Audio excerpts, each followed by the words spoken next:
Hi, welcome back to Pavan Rao's class. ಇವತ್ತಿನ ಕ್ಲಾಸಲ್ಲಿ second ಇಯರ್ಗೆ ಇಂಪಾರ್ಟೆಂಟ್ ಆಗಿರುವಂತಹ ಬ್ಲೂ ಪ್ರಿಂಟ್ ಬಂದಿದೆ. ಆ ಬ್ಲೂ ಪ್ರಿಂಟ್ ಇಂದ ನೀವು ಏನೇನು ಓದಬೇಕು, ಎಷ್ಟೆಷ್ಟು ಮಾರ್ಕ್ಸ್ ಏನೇನು ಪ್ರಿಪೇರ್ ಆಗಬೇಕು ಅನ್ನೋದು ನಿಮಗೆ ಚೆನ್ನಾಗಿ ಗೊತ್ತಾಗ್ಬೋದು. ಸೊ ನಿಮಗೊಂದು ಕೋರ್ಸ್ ಬುಕ್ ಇಂದ 20 ಮಾರ್ಕ್ಸ್ ಇರುತ್ತೆ, ಅದ್ರ ಜೊತೆಗೆ ಇನ್ನು 11 ಮಾರ್ಕ್ಸ್ ಚಾಯ್ಸ್ ಇರುತ್ತೆ. ಅಂದ್ರೆ ಟೋಟಲ್ ಆಗಿ 31 ಮಾರ್ಕ್ಸ್ ಅಷ್ಟು ನಿಮಗೆ ಕ್ವಶನ್ಸ್ ಇರುತ್ತೆ ಫ್ರಮ್ ದ ಕೋರ್ಸ್ ಬುಕ್. ಏನೇನಿರುತ್ತೆ ಅಂತಂದ್ರೆ, ರೋಮಿಯೋ ಜೂಲಿಯಟ್ ಇಂದ 1 ಮಾರ್ಕ್ಸ್ 1 ಕ್ವಶನ್ ಇರುತ್ತೆ, 2 ಮಾರ್ಕ್ಸ್ 1 ಕ್ವಶನ್ ಇರುತ್ತೆ. ಟೋಟಲ್ ಆಗಿ ಈ ಒಂದು ಪೋಯಮ್ ಇಂದ ನಿಮಗೆ 3 ಮಾರ್ಕ್ಸ್ ಇರುತ್ತೆ. ನೆಕ್ಸ್ಟ್ 2 ಡಿಯರ್ ಇಂದ 1 ಮಾರ್ಕ್ಸ್ MCQ ಇರುತ್ತೆ, ಮತ್ತೆ 2 ಮಾರ್ಕ್ಸ್ MCQ ಕೂಡ ಬರುತ್ತೆ. ಅಂದ್ರೆ ಇದರಲ್ಲಿ ಕನ್ಫರ್ಮ್ ಇಲ್ಲ, ಟೋಟಲ್ ಆಗಿ 2 ಕ್ವಶನ್ಸ್ ಬರಬಹುದು ಅಂತ ಒಂದು ಅಂದಾಜಿದೆ.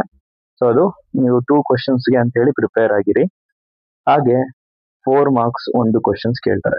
ಟೋಟಲ್ ಆಗಿ ಇದರಲ್ಲಿ ನೀವು 6 to 7 ಮಾರ್ಕ್ಸ್ಗೆ ನೀವು ಪ್ರಿಪೇರ್ ಆಗಬೇಕಾಗತ್ತೆ. ನೆಕ್ಸ್ಟ್ ಆನ್ ಚಿಲ್ಡ್ರನ್ ಇಂದ ನಿಮಗೆ 1 ಮಾರ್ಕ್ಸ್ MCQ ಕಾಮನ್ ಆಗಿ ಬರುತ್ತೆ. ಅದಾದ್ಮೇಲೆ ಒಂದು 2 ಮಾರ್ಕ್ಸ್ ಕ್ವಶನ್ಸ್ ಇರುತ್ತೆ. ಅದಾದ್ಮೇಲೆ ಈ ಒಂದು ಚಾಪ್ಟರ್ ಅಲ್ಲಿ MCQ ಮತ್ತೆ 2 ಮಾರ್ಕ್ಸ್ ಸೇರಿ 3 ಮಾರ್ಕ್ಸ್ ಕ್ವಶನ್ಸ್ ನಿಮಗೆ ಕೇಳ್ತಾರೆ. Most important, everything I need to know ನಲ್ಲಿ 1 ಮಾರ್ಕ್ಸ್ ಯಾವುದೇ ತರ MCQ ನ ಪ್ರಿಪೇರ್ ಆಗುವಂತಹ ಅವಶ್ಯಕತೆ ಇಲ್ಲ, ಅವರೇ ಹೇಳಿದ್ದಾರೆ. 2 ಮಾರ್ಕ್ಸ್ ಕ್ವಶನ್ಸ್ ನ ಪ್ರಿಪೇರ್ ಆಗಿ, ಅದಾದ್ಮೇಲೆ 3 ಮಾರ್ಕ್ಸ್ ಕ್ವಶನ್, 2 ಕ್ವಶನ್ಗೆ ನೀವು ಪ್ರಿಪೇರ್ ಆಗಬೇಕು. 2 ಮಾರ್ಕ್ಸ್ ಮತ್ತೆ 3 ಮಾರ್ಕ್ಸ್ ಕ್ವಶನ್ಸ್, ಟೋಟಲ್ ಆಗಿ ಇದರಲ್ಲಿ ಈ ಚಾಪ್ಟರ್ ಅಲ್ಲಿ 10 ಮಾರ್ಕ್ಸ್ ಕ್ವಶನ್ಸ್ಗೆ ನೀವು ರೆಡಿ ಆಗಬೇಕು. ಸನ್ನಿ ಮಾರ್ನಿಂಗ್ ಪ್ಲೇ ರಲ್ಲಿ MCQ 1 question, 3 marks 1 question, 4 marks 1 question, total ಆಗಿ 8 ಮಾರ್ಕ್ಸ್ ಕ್ವಶನ್ ಇದೇ ಚಾಪ್ಟರ್ ಇಂದ ಕವರ್ ಆಗುತ್ತೆ. ಓಕೆ, ಟೋಟಲ್ ಎಲ್ಲ ಸೇರಿ ನಿಮಗೆ 30 ಮಾರ್ಕ್ಸ್ಗೆ ಪ್ರಿಪೇರ್ ಆಗಬೇಕಾಗತ್ತೆ. ಸೊ ನೋಡ್ಕೊಳ್ಳಿ, ಯಾವ್ಯಾವ ಚಾಪ್ಟರ್ನ ತುಂಬಾ ಡೀಟೇಲ್ ಆಗಿ ಓದ್ಕೋಬೇಕು ಅಂತಂದ್ರೆ 2 ಡಿಯರ್ ನ ನೀವು ತುಂಬಾ ಚೆನ್ನಾಗಿ ಓದ್ಕೋಬೇಕಾಗತ್ತೆ. ಯಾಕೆ ಅಂತಂದ್ರೆ ಅವರು ಹಾಟ್ಸ್ ಅಲ್ಲಿ ಕೊಟ್ಟಿದ್ದಾರೆ. ಹಾಟ್ಸ್ ಅಂತ ಅಂದ್ರೇನು, ತುಂಬಾ ತುಂಬಾ ಕ್ರಿಟಿಕಲ್ ಆಗಿರುವಂತ ಕ್ವಶನ್ಸ್, ನೀವೆಲ್ಲೂ ನೋಡದೆ ಇರುವಂತ ಕ್ವಶನ್ಸ್, ಅದಾದ್ಮೇಲೆ ತುಂಬಾ ಡಿಫಿಕಲ್ಟ್ ಆಗಿರುವಂತ ಕ್ವಶನ್ಸ್ ಅಂತ ಹೇಳ್ಬೋದು. ಹಾಟ್ಸ್ ಅಂತ ಹೇಳಿ ಕರಿತೀವಿ. ಲಾಟ್ಸ್ ಅಂತ ಅಂದ್ರೆ ನಾರ್ಮಲ್ ನಿಮ್ಮ ಕ್ವಶನ್ ಬ್ಯಾಂಕ್ಸ್ ಅಲ್ಲಿ ಇರುವಂತ ಕ್ವಶನ್ಸ್ಗಳು. ಸೊ ಹಾಗೆ 4 ಮಾರ್ಕ್ಸ್ ಕ್ವಶನ್ಸ್ ಒಂದು, ಟೋಟಲ್ ಆಗಿ 7 ಮಾರ್ಕ್ಸ್ ಕ್ವಶನ್ಗೆ ನೀವು 2 ಡಿಯರ್ ಇಂದ ಪ್ರಿಪೇರ್ ಆಗೋದು ಒಳ್ಳೇದು.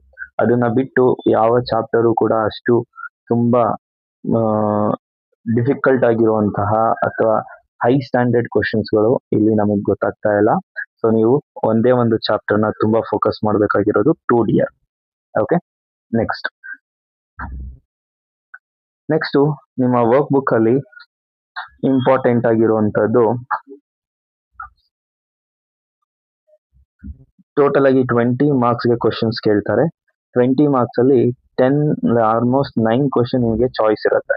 ಓಕೆ, ಸೊ ಇದರಲ್ಲಿ ತುಂಬಾ ಡಿಫಿಕಲ್ಟ್ ಆಗಿರುವಂತ ಕ್ವಶನ್ ಯಾವುದು, ಹಾಗೆ ನಾರ್ಮಲ್ ಕ್ವಶನ್ಸ್ ಯಾವುದು, ಎಷ್ಟು ಫೋಕಸ್ ಮಾಡಬೇಕು ಅನ್ನೋದು ಇಲ್ಲಿದೆ. ಸೊ ನಾರ್ಮಲ್ ಕ್ವಶನ್ಸ್ ಅಂತ ಅಂದ್ರೆ ನಿಮಗೆ ಪ್ಯಾಸಿವ್ ವರ್ಬ್ಸ್ ಅಲ್ಲಿ ನಿಮಗೆ 3 ಮಾರ್ಕ್ಸ್ ಕ್ವಶನ್ ಇರುತ್ತೆ. ಸೊ 3 ಮಾರ್ಕ್ಸ್ ಅಂತಂದ್ರೆ ನಿಮಗೆ ಗೊತ್ತು, ಟೋಟಲ್ ಆಗಿ 3 ಹೆಲ್ಪಿಂಗ್ ವರ್ಬ್ಸ್ ನ ಯೂಸ್ ಮಾಡ್ಕೊಂಡು ಪ್ಯಾಸಿವ್ ವರ್ಬ್ಸ್ ನ ನೀವು ರೆಡಿ ಮಾಡ್ಕೋಬೇಕಾಗತ್ತೆ. ಅದು ನಾರ್ಮಲ್ ಆಗಿ ನಿಮ್ಮ ಕ್ವಶನ್ ಬ್ಯಾಂಕ್ಸ್ ಗಳನ್ನ ರೆಫರ್ ಮಾಡಿದ್ರೆ ಸಾಕು, ಸಿಮಿಲರ್ ಕ್ವಶನ್ಸ್ ಗಳು ಕೇಳ್ತಾರೆ. ಅದೇ ಕ್ವಶನ್ ಅಂತ ಹೇಳಿ ಇಲ್ಲಿ ಹೇಳ್ತಾ ಇಲ್ಲ, ಸಿಮಿಲರ್ ಕ್ವಶನ್ಸ್ ಗಳನ್ನ ಅವರು ಕೇಳ್ತಾ ಇದ್ದಾರೆ. ನೆಕ್ಸ್ಟ್ ಎಕ್ಸ್ಪ್ರೆಷನ್ಸ್ ಅಲ್ಲಿ ಹಾಟ್ಸ್ ಅಂತ ಹೇಳಿ ಕೊಟ್ಟಿದ್ದಾರೆ. ಎಕ್ಸ್ಪ್ರೆಷನ್ಸ್ ನ ನೀವು ತುಂಬಾ ಚೆನ್ನಾಗಿ ಪ್ರಾಕ್ಟೀಸ್ ಮಾಡ್ಬೇಕಾಗುತ್ತೆ. ಯಾಕೆ ಅಂತ ಅಂದ್ರೆ ಇದರಲ್ಲಿ ಒಂದು ಹೈ ಅಂಡರ್ಸ್ಟ್ಯಾಂಡ್ ಆಗುವಂತಹ ಅಥವಾ ಹೈ ಕಾಂಪ್ರಹೆನ್ಷನ್ ಮಾಡಬೇಕಾಗಿರುವಂತಹ ಕ್ವಶನ್ಸ್ ನ ಕೇಳ್ತಾ ಇದ್ದಾರೆ. ಸೊ ಒಂದು ಕ್ವಶನ್ಸ್ ಕೇಳ್ತಾರೆ, ಅದು ಕೂಡ 2 ಮಾರ್ಕ್ಸ್ಗೆ. ಸೊ ನೀವು ರೆಡಿ ಆಗಿರ್ಬೇಕು. ನೆಕ್ಸ್ಟ್ ಪ್ಯಾಸೇಜ್ ಅಲ್ಲಿ ನಾರ್ಮಲ್ ಆಗಿ 4 ಕ್ವಶನ್ಸ್, ಟೋಟಲ್ ಆಗಿ 5 ಕ್ವಶನ್ ಇದೆ. 4 ಕ್ವಶನ್ಸ್ ನಿಮಗೆ ಜನರಲ್ ಆಗಿ ಕೇಳುವಂತದ್ದು 1 or 2 ಮಾರ್ಕ್ಸ್ಗೆ, ಟೋಟಲ್ ಆಗಿ 4 ಮಾರ್ಕ್ಸ್ಗೆ ಸಿಂಪಲ್ ಆನ್ಸರ್ಸ್ ಇರುತ್ತೆ, ಅಲ್ಲೇ ಇರುತ್ತೆ, ಹುಡುಕಿ ಬರಿಬಹುದು. ಇನ್ನೊಂದು ಕ್ವಶನ್ ಮಾತ್ರ ಸ್ವಲ್ಪ ಸ್ಟ್ಯಾಂಡರ್ಡ್ ಕ್ವಶನ್ಸ್ ಗಳನ್ನ ಕೇಳ್ತಾರೆ ಅವರು, ಇದಕ್ಕೆ ನೀವು ಪ್ರಿಪೇರ್ ಆಗಿರ್ಬೇಕಾಗತ್ತೆ. ಸೊ ಸಿನೋನಿಮ್ಸ್ ಕೇಳ್ಬೋದು, ಆಂಟೋನಿಮ್ಸ್ ಕೇಳ್ಬೋದು. ಅದಾದ್ಮೇಲೆ ನಿಮಗೆ ವರ್ಬ್ಸ್ ನ ಫಾರ್ಮ್ಸ್ ಕೇಳ್ಬೋದು, ಯಾವ್ದು ಬೇಕಾದ್ರೂ ಕೇಳ್ಬೋದು, ಅನಾಲಜಿ ಟೈಪ್ ಕೇಳ್ಬೋದು. ಸೊ ಯಾವ್ದಾದ್ರು ಕೇಳ್ಬೋದು, ನೀವು ರೆಡಿ ಆಗಿರ್ಬೇಕಾಗತ್ತೆ. ಸೊ ನೆಕ್ಸ್ಟ್ ಪ್ರನೌನ್ ಅಲ್ಲಿ 5 ಮಾರ್ಕ್ಸ್ ಕ್ವೆಶನ್ ಇರುತ್ತೆ. ಇದು ಈಸಿ. ಒಂದು ಪ್ಯಾಸೇಜ್ ಓದಿದಾಗ ಅಲ್ಲಿರುವಂತಹ ನೌನ್ ವರ್ಡ್ಸ್ ಗಳಿಗೆ ಏನೇನ್ ಪ್ರನೌನ್ ನ ರೆಫರ್ ಮಾಡಿದ್ದಾರೆ ಅನ್ನೋದ್ರ ಬಗ್ಗೆ ಇರುತ್ತೆ. ಸೊ ನೀವು 5 ಮಾರ್ಕ್ಸ್ ನ ಈಸಿಯಾಗಿ ಗೈನ್ ಮಾಡ್ಕೋಬಹುದು. ಅದರ ಒಂದು ಸ್ವಲ್ಪ ರಿಫ್ಲೆಕ್ಸಿವ್ ಪ್ರನೌನ್ ಆಗಿರ್ಬೋದು, first person pronoun, second person pronoun, third person pronoun ನ ಒಂದ್ ಸ್ವಲ್ಪ ನೋಡ್ಕೊಂಡು ಹೋದ್ರೆ ಒಳ್ಳೇದು. ನೆಕ್ಸ್ಟ್ ಆರ್ಟಿಕಲ್ ಅಥವಾ ಪ್ರಿಪೋಸಿಷನ್ಸ್. ಆರ್ಟಿಕಲ್ಸ್ ಅಥವಾ ಪ್ರಿಪೋಸಿಷನ್ಸ್ ನಿಮಗೆ 2 ಮಾರ್ಕ್ಸ್ ಕೇಳ್ತಾರೆ. ಎರಡರಲ್ಲಿ ಒಂದು ಇದರಲ್ಲಿ ಚಾಯ್ಸ್ ಇರಲ್ಲ.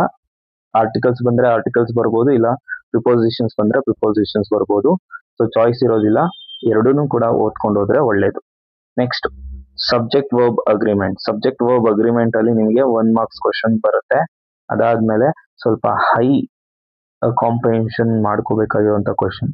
ಟೋಟಲ್ ಆಗಿ ನಿಮಗೆ ಇದರಲ್ಲಿ 2 ಮಾರ್ಕ್ಸ್ ಕ್ವಶನ್ಸ್ ಬರುತ್ತೆ.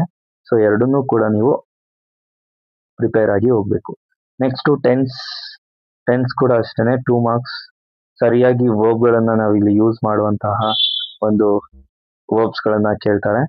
ಸೊ ನೀವು ಟೆನ್ಸಸ್ ನ ನೀವು ನೋಡ್ಕೊಂಡು ಹೋಗ್ಬೇಕು. ಪ್ರೆಸೆಂಟ್, ಪಾಸ್ಟ್, ಫ್ಯೂಚರ್ ಮೂರಲ್ಲೂ ಇರುವಂತಹ ಸಬ್ ಟೆನ್ಸಸ್ ಗಳನ್ನು ನೀವು ನೋಡ್ಕೊಂಡು ಹೋಗ್ಬೇಕು. ಪಾಸ್ಟ್ ಪರ್ಫೆಕ್ಟ್ ಆಗಿರ್ಬೋದು, ಪಾಸ್ಟ್ ಫ್ಯೂಚರ್ ಪರ್ಫೆಕ್ಟ್ ಆಗಿರ್ಬೋದು, ಅಥವಾ ಪ್ರೆಸೆಂಟ್ ಫ್ಯೂಚರ್ ಪರ್ಫೆಕ್ಟ್ ಆಗಿರ್ಬೋದು. ಇದೆಲ್ಲಾನು ಒಂದ್ ಸ್ವಲ್ಪ ಡಿಫಿಕಲ್ಟ್ ಆಗಿರುವಂತದ್ದು. ಸೊ ನೀವು ಒಂದ್ ಸ್ವಲ್ಪ ಅದನ್ನ ನೋಡ್ಕೊಂಡು ಹೋಗಿ. Jumble segment. So jumble segment ಅಲ್ಲಿ ನಿಮಗೆ 2 ಮಾರ್ಕ್ಸ್ ಕ್ವಶನ್ಸ್ ಇರುತ್ತೆ. ಒಂದು WH ಕ್ವಶನ್ಸ್ ಬೇಸಿಸ್ ಇರುತ್ತೆ, ಕ್ವಶನ್ ಮಾರ್ಕ್, ಡೂ ಫಾರ್ಮ್, ಈ ತರ ಕ್ವಶನ್ಸ್ ಇರುತ್ತೆ. ಇನ್ನೊಂದು ನಾರ್ಮಲ್, ಒಂದು ನೀವು ಅಸರ್ಟಿವ್ ಸೆಂಟೆನ್ಸ್ ಗಳನ್ನ ಮಾಡೋ ತರ ಇರುತ್ತೆ. ಸೊ ಇದು ಕೂಡ ನಿಮ್ಗೆ ಈಸಿ ಇರುತ್ತೆ, ಒಂದ್ ಸ್ವಲ್ಪ ನೋಡ್ಕೊಂಡು ಹೋಗ್ಬೇಕು. ಕ್ವಶನ್ ಫಾರ್ಮ್ಸ್ ನಿಮ್ಗೆ 2 ಮಾರ್ಕ್ಸ್ ಕ್ವಶನ್ ಫಾರ್ಮ್ ಇರುತ್ತೆ. 2 ಆಪ್ಷನ್ಸ್ ಕೂಡ ಇರುತ್ತೆ ಇದಕ್ಕೆ. ಒಂದು 2 marks question subject verb agreement ಮೇಲೆ, ಇಲ್ಲ ಅಂತ ಅಂದ್ರೆ ಡೂ ಫಾರ್ಮ್ ಮೇಲೆ, ಅಥವಾ WH ಕ್ವಶನ್ ಮೇಲೆ ಇರುವಂತದ್ದು. ಸೊ ನೀವು ಇದನ್ನ ಮತ್ತೆ 1 ಮಾರ್ಕ್ಸ್, ತುಂಬಾ ಇಂಪಾರ್ಟೆಂಟ್ ಆಗಿ 1 ಮಾರ್ಕ್ಸ್ WH ಕ್ವಶನ್ಸ್ ಮೇಲೆ ನಿಮಗೆ ಕ್ವಶನ್ ಫ್ರೇಮ್ ನ ಮಾಡೋದಿಕ್ಕೆ ಕೊಡ್ತಾರೆ. ಸೊ ಇದನ್ನ ಒಂದ್ ಸ್ವಲ್ಪ ನೋಡ್ಕೊಂಡು ಹೋಗಿ. ಸೊ 3 ಮಾರ್ಕ್ಸ್ ಬರುತ್ತೆ. Next error identification. ಒಂದು ನಿಮ್ಮ ವರ್ಕ್ ಬುಕ್ ಇಂದ ಕೊಡಬಹುದು, ಇಲ್ಲ ಕ್ವಶನ್ ಬ್ಯಾಂಕ್ ಇಂದ ಕೊಡಬಹುದು. ಇನ್ನೊಂದು 1 ಮಾರ್ಕ್ಸ್ಗೆ ಸ್ವಲ್ಪ ಡಿಫಿಕಲ್ಟ್ ಆಗಿರುವಂತದ್ದು ಕೊಡ್ತಾರೆ. ಟೋಟಲ್ ಆಗಿ 3 ಮಾರ್ಕ್ಸ್ ಈ ಒಂದು ಎರರ್ ಐಡೆಂಟಿಫಿಕೇಶನ್ ಇಂದ ಇರುತ್ತೆ. ಸೊ 3 ಸೆಂಟೆನ್ಸ್ ಇರುತ್ತೆ. 3 ಸೆಂಟೆನ್ಸ್ ಅಲ್ಲೂ ಕೂಡ ಒಂದೊಂದು ಮಿಸ್ಟೇಕ್ಸ್ ಇರುತ್ತೆ, ನೋಡಿ ನಾವು ಐಡೆಂಟಿಫೈ ಮಾಡಬೇಕು.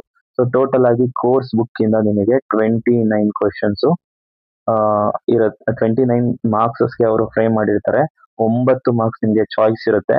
ಇದರಲ್ಲಿ ಯಾವ್ಯಾವ ಚಾಯ್ಸ್ ಬರುತ್ತೆ ಅಂತಂದ್ರೆ, subject verb agreement with tenses ಯಾವಾಗ್ಲೂ ಚಾಯ್ಸ್ ಬರುತ್ತೆ, ಅದನ್ನ ನೋಡ್ಕೊಳ್ಳಿ. ಕ್ವಶನ್ ಫಾರ್ಮ್ಸ್ ಅಲ್ಲಿ ಚಾಯ್ಸ್ ಇರುತ್ತೆ. ಡೂ ಫಾರ್ಮ್ ಆಗಿರ್ಬೋದು, ಅಥವಾ yes or no type questions ಆಗಿರಬಹುದು, ಅಥವಾ ಕ್ವಶನ್ ಟ್ಯಾಗ್ ಆಗಿರ್ಬೋದು. ಈ 3ರಲ್ಲಿ ಯಾವ್ದಾದ್ರು 2 ನಿಮಗೆ ಕೇಳ್ತಾರೆ. ಒಂದು ನೀವು ಯಾವ್ದಾದ್ರು ಒಂದು ಡಿಫಿಕಲ್ಟ್ ಅನ್ಸೋದನ್ನ ನೀವು ಬಿಡ್ಬೋದು. ಇದನ್ನ ಬಿಟ್ರೆ ಇನ್ ಯಾವ್ದ್ರಲ್ಲೂ ಕೂಡ ನಿಮ್ಗೆ ಚಾಯ್ಸ್ ಇರೋದಿಲ್ಲ.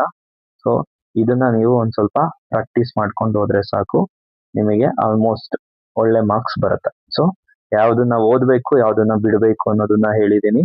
ಸೊ ಯಾವ್ಯಾವ್ದು ಇಲ್ಲಿ ಮಾರ್ಕ್ ಮಾಡಿದೀನಿ ಅವೆಲ್ಲವೂ ಕೂಡ ನಮ್ಮ ಚಾನಲ್ ಅಲ್ಲಿ ಅವೈಲೇಬಲ್ ಇದೆ. ಹೋಗಿ ಅದನ್ನ ಸರ್ಚ್ ಮಾಡಿ ಒಂದ್ಸತಿ ಲೆಸನ್ಸ್ ಕೇಳಿ. 100% ನಿಮ್ಮ ಟೆಸ್ಟ್ಗೆ ಏನ್ ಬೇಕು ಪ್ರತಿಯೊಂದು ಕೂಡ ಮೆಟೀರಿಯಲ್ ಇದರಲ್ಲಿ ಸಿಗುವಂತದ್ದು. Okay, thank you so much. Please subscribe ಮಾಡಿ, ಲೈಕ್ ಮಾಡಿ, ಶೇರ್ ಮಾಡಿ. Thank you.